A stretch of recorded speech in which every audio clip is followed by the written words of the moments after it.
Hello guys, আসসালামু আলাইকুম। কেমন আছেন সকলে? আশা করি সকলে ভালো আছেন। তো আমরা আজকে চলে যাচ্ছি তালের রাজ্যে। আমরা সবাই মিলে তাল খেতে যাব। তো কিছু ভাই ব্রাদার চলে গেছে আগেই, তো আমরা একটু পরে যাচ্ছি। এখানের ভিউটা কিন্তু অনেক অসাধারণ। তো আমি টুটুল তামিম তিনজন আমরা একটু লেট হয়ে গেল যেতে। এখানের ভিউটা, আকাশটাও অনেক সুন্দর।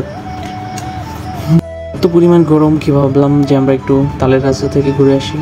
তো আমাদের সাথে অনেকেই ছিল, তারা আসলে মেবি আগে চলে গেছিলো, যার জন্য একটু আমাদের লেট হয়ে গেছে, যার জন্য আমরা একটু দেরিতে আসলাম। তো অবশেষে চলে আসলাম আমাদের সেই গন্তব্যস্থলে। তো একটা ভাই উঠতেছে গাছে। আসলে ওই তাল গাছটাতে অনেকগুলো তাল ছিল, প্রায় সবাই ওয়েট করতেছে কখন তালগুলো পাড়া হবে। তো এত গরম ছিল যার জন্য ছিল অনেকেই আমাদের সিনিয়র ভাই ব্রাদার ছিল, তো আমরা এই জুনিয়র ছিলাম। তো এখানে সবাই মিলে অনেক সুন্দর একটি সময় কাটালাম সবার সাথে। তো আমাদেরকে আরও দুইজন হেল্প করছিল,